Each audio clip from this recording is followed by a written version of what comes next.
जुगो जुग अटल धन धन साहिब श्री गुरु ग्रंथ साहब महाराज जी की पावन पवित्र गोच बैठी गुरु रूप सवारी साध संगत जी फतेह प्रवान करनी। वाहिगुरु जी का खालसा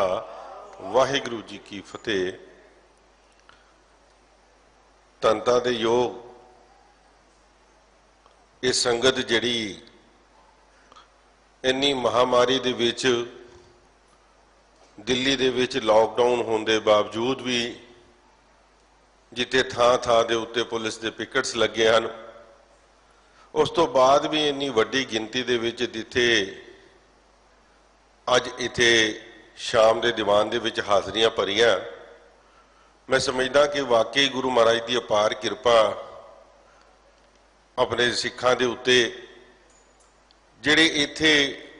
निथा प्रति अरदास करन तुसीं लोग पहुंचदे। अज जिस तरीके दे नाल हुणे रहराज साहब तो पहला दीवान सजाए गए सी और इत्थे जिस तरीके दे नाल संगत दा ठाठा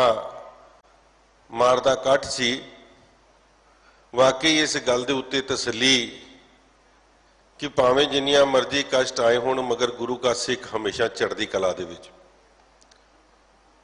जिस तरीके दे नाल अज संगत इत्थे पहुंची है, दिल दे विच यही वरवरे सी कि हमेशा इसी तरीके दे नाल गुरु घरां दे विच संगत दा इकट्ठ रवे और धीरे धीरे जिस तरीके दे नाल दिल्ली दे विच इस करोना दा ग्राफ घट रहा, मगर बहुत वड्डी चिंता अज भी जिहड़ी लोगों के मनां दे विच है, क्योंकि शायद लॉकडाउन की वजह नाल भी हो सकता घटिया, मगर बीमारी ने अपना जोर पूरा फड़िया होया और जिस तरीके दे नाल घरां दे विच कैजुअलिटीज़ वध रही हैं, जिस तरीके दे नाल गलत खबरां रोज़ आउंदियां, मैं समझदा कि हर एक नूं अपनी जिम्मेवारी समझनी चाहिए है। और इत्थे असीं कई बार देखिया कई संगत दे विच नाराज़ भी हो जाते हैं जब भाई साहब होना उन्हां नूं बेनती करते हैं कि अपने मूँहां दे उत्ते असीं मास्क लाइए ताकि साडे मूँह और नक जिहड़े ने वो कवर्ड रहन। इहदा मकसद किसी नूं नीचा करना नहीं, किसी दे उत्ते भेदभाव करन दी गल नहीं हुंदी। इहदा मकसद सिर्फ है वे कि सिर्फ तुहाडी ते तुहाडी प्रोटैक्शन की जा सके कि गुरु घर दे विच आके तुहानूं किसी बीमारी का शिकार ना होना पवे। ये जिम्मेवारियां ने और अज मैं समझदा कि अज जिस तरीके दे नाल इत्थे संगत आई और उन्होंने सोशल डिस्टेंस नूं भी मेनटेन किया, अपने मास्क लगा के सारिਆਂ ने जिस तरीके दे नाल गुरु जस गायन किया, वाकई गुरु महाराज ने जिथे सोझी बख्शी अपने सिखां नूं उत्थे अपने दीदारे दर्शन दीदारे इत्थे देते हैं। सो मैं जिथे संगतां दा धन्नवाद करदा, क्योंकि बहुत वड्डी जिम्मेवारी इस वक्त दिल्ली सिख गुरुद्वारा प्रबंधक कमेटी के प्रबंधकां ते है, क्योंकि दिल्ली नूं अज दुनिया देख रही है। दुनिया जिथे महामारी दे इन्ने वड्डे केसिस होए, लोगों की नज़र जानी हुई, मगर उसके नाल नाल जिस तरीके दे नाल सिखां ने सेवा संभाल की है, दुनिया की कोई ऐसी मीडिया नहीं है, कोई वड्डी मैगजीन नहीं है जिन्हें यदि शलाघा ना की होए। अज भी इंडियन एक्सप्रैस दे विच बहुत बड़ा एक आर्टिकल सेवा नूं देखते हुए किया कि जिस तरीके दे नाल अज तो 2 दिन पहला 11 बजुर्गवार एक आश्रम दे विच जिथे अपने दम तोड़ रहे सी करोना करके, उन्होंने जिस तरीके दे नाल एमरजेंसी दे विच एंबूलेंसां राही पिक करके उन्होंने कोविड केयर सेंटर दे विच भिजवाया गया। उन्हां दे परिवारां दा साडे कोल लफ्ज़ नहीं ने कि जिस तरीके दे नाल उन्होंने धन्नवाद किया है। ये सारे कार्य जिहड़ी कमेटी कर रही है, मैं समझदा कि हमेशा जिथे संगतां दा थापड़ा रहा, खास तौर पर दिल्ली की संगत की सानू हमेशा साडे पिठ ते उन्होंने हाथ रखिया। और अज तुसीं देख सकते हो कि दिल्ली सिख गुरुद्वारा प्रबंधक कमेटी की अज 50वां साल शुरू हो गया। 50 साल जिस वक्त 1971 के विच एक्ट बन के दिल्ली सिख गुरुद्वारा प्रबंधक कमेटी शुरू हुई, अज कितनी वड्डी जिम्मेवारी साडे कंधियां दे उत्ते गुरु महाराज ने पाई और दुनिया उहदी शलाघा कर रही है। मैं समझदा कि साडे वड्डे वडेरियां ने जिस सोच दे नाल इस कमेटी का गठन किया सी, ਅੱਜ ਵਾਕਈ ਦੁਨੀਆ ਉਹਦੇ ਨੂੰ ਨਕਮਸਤਕ ਹੁੰਦੀ ਔਰ ਦੁਨੀਆ ਉਹਦਾ ਧੰਨਵਾਦ ਵੀ ਕਰਦੀ ਹੈ। ਸੋ ਮੈਂ ਇੱਕ ਬੇਨਤੀ ਜ਼ਰੂਰ ਕਰਨੀ ਹੈ,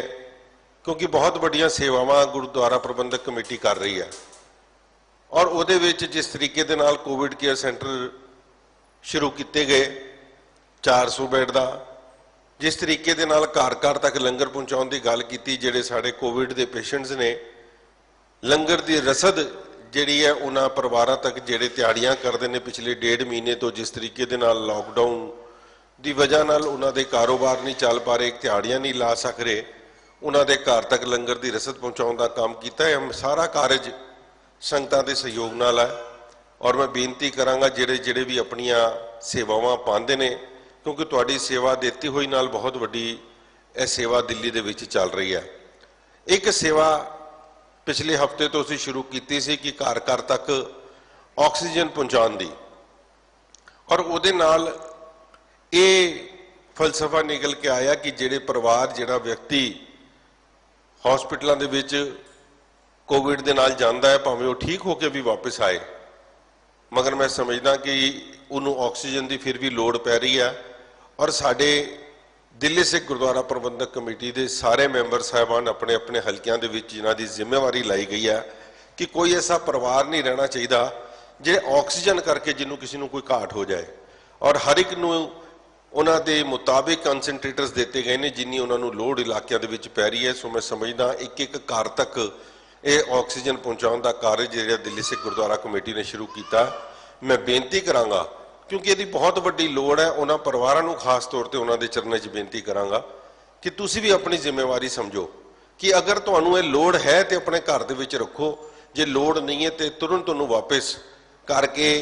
ਉਸ ਮੈਂਬਰ ਸਾਹਿਬਾਨ ਜਿਨ੍ਹਾਂ ਨੇ ਤੁਸੀਂ ਦਿੱਤਾ ਹੈ ਤੁਹਾਨੂੰ ਉਹਨੂੰ ਵਾਪਸ ਦਿੱਤਾ ਜਾਏ, ਤਾਂ ਕਿ ਅਸੀਂ ਹੋਰ ਕਿਸੇ ਦੀ ਜ਼ਿੰਦਗੀ ਬਚਾ ਸਕੀਏ, ਕਿਸੇ ਹੋਰ ਨੂੰ ਇਹਦੀ ਲੋੜ ਹੋ ਸਕਦੀ ਹੈ। ਸੋਚ ਕੇ ਅਸੀਂ ਬੇਨਤੀ ਕਰਦੇ ਹਾਂ ਕਿ ਆਪਣੀ ਜ਼ਿੰਮੇਵਾਰੀ ਨੂੰ ਸਮਝੀਏ, ਕਿਉਂਕਿ ਹਰ ਇੱਕ ਨੇ ਇਸ ਵਕਤ ਮੌਕੇ ਦੇ ਉੱਤੇ ਆਪਣੀਆਂ ਜ਼ਿੰਮੇਵਾਰੀਆਂ ਸਮਝਣੀਆਂ, ਤਾਂ ਹੀ ਇਹ ਸਾਰੇ ਕਾਰਜ ਪੂਰੇ ਹੋਣੇ ਹੈ। ਔਰ ਮੈਂ ਅੱਜ ਤੋਂ ਕੁਝ ਦਿਨ ਪਹਿਲਾਂ ਵੀ ਬੇਨਤੀ ਕੀਤੀ ਸੀ, ਅੱਜ ਵੀ ਕਰਾਂਗਾ ਕਿ ਦਿੱਲੀ ਸਿੱਖ ਗੁਰਦੁਆਰਾ ਪ੍ਰਬੰਧਕ ਕਮੇਟੀ ਦੇ ਅਧੀਨ ਚੱਲ ਰਹੇ ਜਿੰਨੇ ਵੀ ਵਿਦਿਅਕ ਅਦਾਰੇ ਨੇ, ਉਹਨਾਂ ਦੇ ਪੇਰੈਂਟਸ ਨੂੰ, ਜਿਹੜੇ ਬੱਚੇ ਪੜ੍ਹਦੇ ਆ ਉਹਨਾਂ ਦੇ ਪੇਰੈਂਟਸ ਨੂੰ ਅਸੀਂ ਬੇਨਤੀ ਕੀਤੀ ਸੀ ਕਿ ਬਹੁਤ ਵੱਡੀ ਜ਼ਿੰਮੇਵਾਰੀ ਤੁਹਾਡੀ ਵੀ ਨਾਲ ਬੰਦੀ ਹੈ। ਸਾਨੂੰ ਪਤਾ ਹੈ ਕਿ ਲਾਕਡਾਊਨ ਹੋਣ ਕਰਕੇ ਸਾਰਿਆਂ ਦੇ ਕਾਰੋਬਾਰਾਂ ਤੇ ਇਫੈਕਟ ਹੈ, ਮਗਰ ਇਹ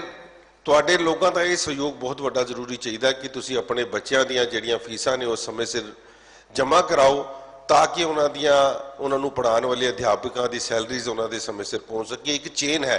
ਜਿੱਥੇ ਬੰਦਾ ਆਪਣੀ ਜ਼ਿੰਮੇਵਾਰੀ ਸਮਝੇਗਾ ਉਹ ਚੇਨ ਅੱਗੇ ਚਲਦੀ ਚਲੀ ਜਾਂਦੀ ਹੈ, ਔਰ ਜਿੱਥੇ ਜ਼ਿੰਮੇਵਾਰੀ ਤੋਂ ਅਸੀਂ ਪਿੱਛੇ ਹਟਦੇ ਹਾਂ ਇਹ ਚੇਨ ਕਿਧਰੇ ਨਾ ਕਿਧਰੇ ਆਪਣੇ ਟੁੱਟਦੀ ਹੈ ਔਰ ਉਹਦਾ ਕੋਈ ਨਾ ਕੋਈ ਨੁਕਸਾਨ ਕਮਿਊਨਿਟੀ ਨੂੰ ਹੁੰਦਾ ਹੈ। ਸੋ ਮੈਂ ਸਾਰੀ ਸੰਗਤ ਦਾ ਜਿੱਥੇ ਧੰਨਵਾਦ ਕਰਦਾ, ਗੁਰੂ ਚਰਨਾਂ ਵਿੱਚ ਅਰਦਾਸ ਕਰਦਾ ਕਿ ਅਸੀਂ ਇਹ ਜਿਹੜੀ ਰੋਜ਼ ਨਿਥਾ ਪ੍ਰਤੀ ਅਰਦਾਸ ਕਰਕੇ ਗੁਰੂ ਮਹਾਰਾਜ ਕੋਲੋਂ ਨਿਜਾਤ ਪਾਉਣ ਦੀ ਗੱਲ ਕਰਦੇ ਹਾਂ, ਮਹਾਰਾਜ ਸਾਰਿਆਂ ਨੂੰ ਦੇ ਅਰੋਗਤਾ ਬਖਸ਼ਣ ਔਰ ਇਸ ਬਿਮਾਰੀ ਤੋਂ ਨਿਜਾਤ ਪਾ ਕੇ ਅਸੀਂ ਸਾਰੇ ਫਿਰ ਤੋਂ ਗੁਰੂ ਘਰ ਦੇ ਵਿੱਚ ਗੁਰੂ ਮਹਾਰਾਜ ਦੇ ਪੁਰਬ ਮਨਾ ਸਕੀਏ। ਅੱਜ ਤੋਂ 2 ਦਿਨ ਬਾਅਦ ਸਾਹਿਬ ਸ੍ਰੀ ਗੁਰੂ ਅਮਰਦਾਸ ਮਹਾਰਾਜ ਜੀ ਦਾ ਪ੍ਰਕਾਸ਼ ਦਿਹਾੜਾ ਹੈ, ਉਹ ਵੀ ਦਿੱਲੀ ਸਿੱਖ ਗੁਰਦੁਆਰਾ ਪ੍ਰਬੰਧਕ ਕਮੇਟੀ ਬਣਾ ਰਹੀ ਹੈ। ਸੋ ਮੈਂ ਸਾਰਿਆਂ ਨੂੰ ਉਸ ਦਿਹਾੜੇ ਦੀ ਜਿੱਥੇ ਅੱਜ ਵੀ ਵਧਾਈ ਦਿੰਦੇ ਹਾਂ, ਪਰਸੋਂ ਵੀ ਆ ਕੇ ਵਧਾਈ ਦੇਵਾਂਗੇ। ਗੁਰੂ ਚਰਨਾਂ 'ਚ ਅਰਦਾਸ ਕਰਦਾ ਹੋਇਆ ਖਿਮਾ ਦਾ ਜਾਚਕ। ਵਾਹਿਗੁਰੂ ਜੀ ਕਾ ਖਾਲਸਾ, ਵਾਹਿਗੁਰੂ ਜੀ ਕੀ ਫਤਿਹ।